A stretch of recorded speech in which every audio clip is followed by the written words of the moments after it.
अध्यक्ष महोदय, आपका बहुत धन्यवाद। आपने मुझे एक बहुत ही गंभीर विषय पर आज अपनी बात रखने का मौका दिया है। जैसा कि हम सब देख ही रहे हैं टेलीविज़न पे, जो मेरा क्षेत्र है मंडी, वहाँ पर कितनी भारी बाढ़ आ रही है, बादल फट रहे हैं और जान माल का बहुत ज़्यादा नुकसान हो रहा है। कितने ब्रिजेस, कितने गांव बिल्कुल बह गए हैं। और हमें जो है केंद्र सरकार से जितनी भी राशि आ रही है, जो भी हज़ारों करोड़ की जो भी रिलीफ का फंड आ रहा है, स्टेट गवर्नमेंट जो है उससे क्या काम कर रही है, कितना काम कर रही है भावित क्षेत्रों में पुनर्वास का, वो हम जानना चाहते हैं कि कितना फंड केंद्र सरकार से आया है, कब कब आया है, क्योंकि स्टेट गवर्नमेंट उसको एक्नॉलेज नहीं कर रही है। दूसरा अध्यक्ष महोदय, हमारे जो दुर्गम, अभी जैसे कल मंडी सदर में भी बहुत बड़ा एक फ्लड आया, करोड़ों का नुकसान हुआ, तो एनडीआरएफ, आईटीबीपी की जो भी हमारे यहाँ से जो भी आर्मी फोर्सेज आके रक्षा करती है, उसकी जो एक समय सीमा क्या तय की गई है वो भी हमें बताने की कृपा करें। और साथ में इस तरह की जो आपदाएं होती है, खासकर हम लोग देख रहे हैं कि हिमाचल में बहुत रैपिडली हो रही है, तो उसके लिए जो भी कोई रिपोर्ट है या किसी तरह की अनुशंसित दीर्घकालीन शमन जो भी रणनीतियां सरकार ने, केंद्र सरकार ने बनाई हैं, उनके बारे में भी हमें बताइए। धन्यवाद। धन्यवाद जी। बोलिए।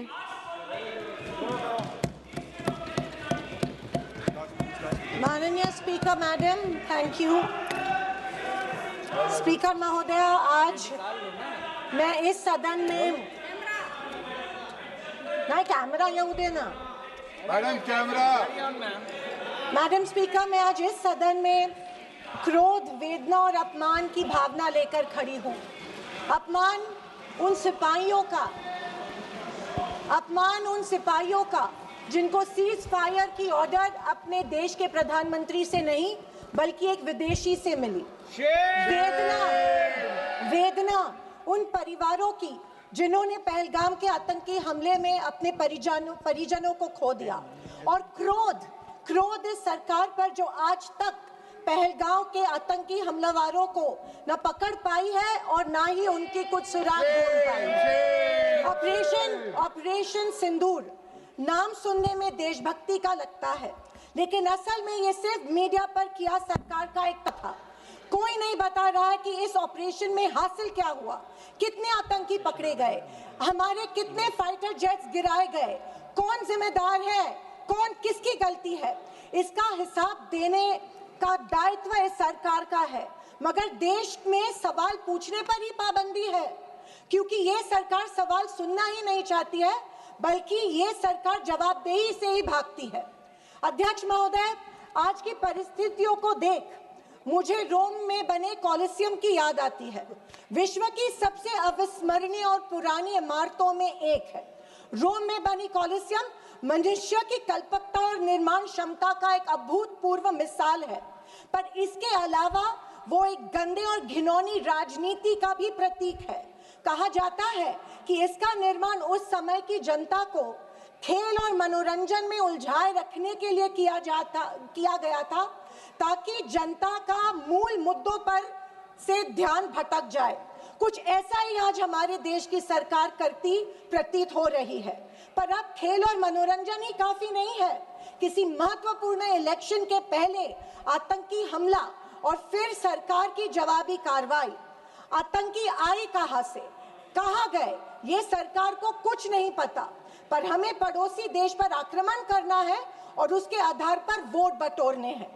पहलगाम के आतंकी हमले में मारे गए बेगुनाहों की अभी चिता भी ठंडी नहीं हुई थी कि देश के प्रधानमंत्री बिहार में चुनावी रैली संबोधित करने गए।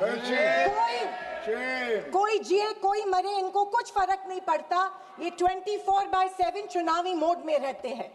फिर साहब की मार्केटिंग की तरकस से आया नया तीर, ऑपरेशन सिंदूर। मुझे हमारी सेना की बहादुरी पर बिल्कुल संदेह नहीं है। मुझे हमारी सेना की बहादुरी और वीरता पर बिल्कुल संदेह नहीं है,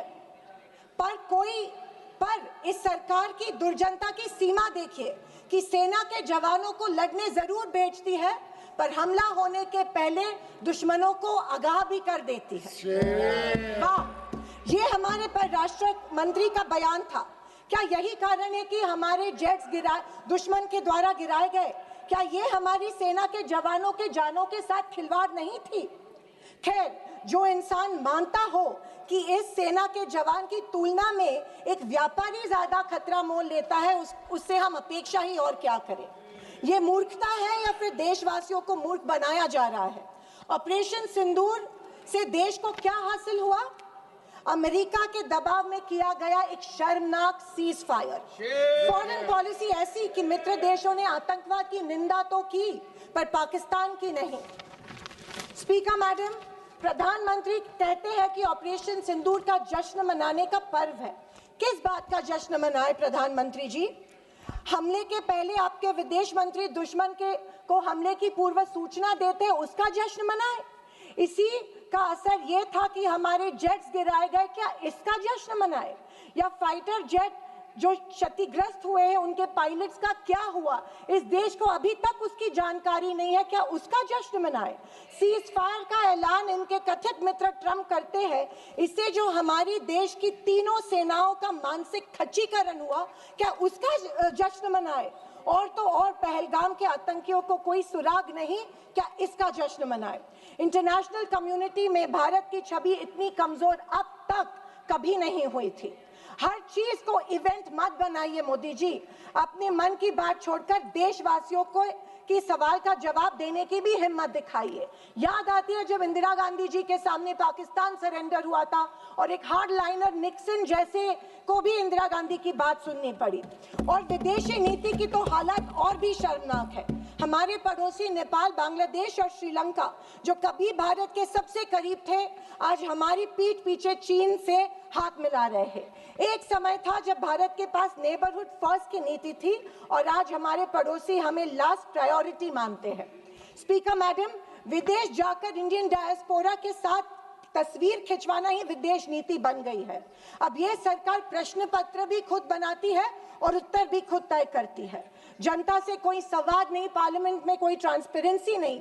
ये सरकार केवल प्रचार की मशीन बनकर काम कर रही है। पहलगांव के शहीदों के परिवारों को जवाब कौन देगा? सरकार की कूटनीति की असफलताओं को जवाब कौन देगा? चीन की बढ़ती घुसपैठ और पड़ोसी देशों की बेरुखी का जवाब कौन देगा? अगर सरकार जवाब नहीं देती है तो सरकार को सत्ता में बने रखने का कोई अधिकार नहीं है। विपक्ष का हर सांसद लोगों के सवालों को उठाता रहेगा और अगर सवालों से डरती है तो कुर्सी छोड़ो। ये कुर्सी, ये पद जवाबदेही का है, सिर्फ इवेंट सेलिब्रेशन का नहीं है। और अंत में मैं इतना ही कहना चाहती हूँ कि आवाज न सुनी हमारी, कुछ गम नहीं। आवाज न सुनी हमारी, कुछ गम नहीं। मजलूमों की चीखें तो सुन लीजिए। मन की बातें बहुत कर ली साहब, वक्त मिले तो देशवासियों की गुहार भी सुन लीजिए। थैंक यू महोदय। जय हिंद। श्री सुनील तटकरे जी।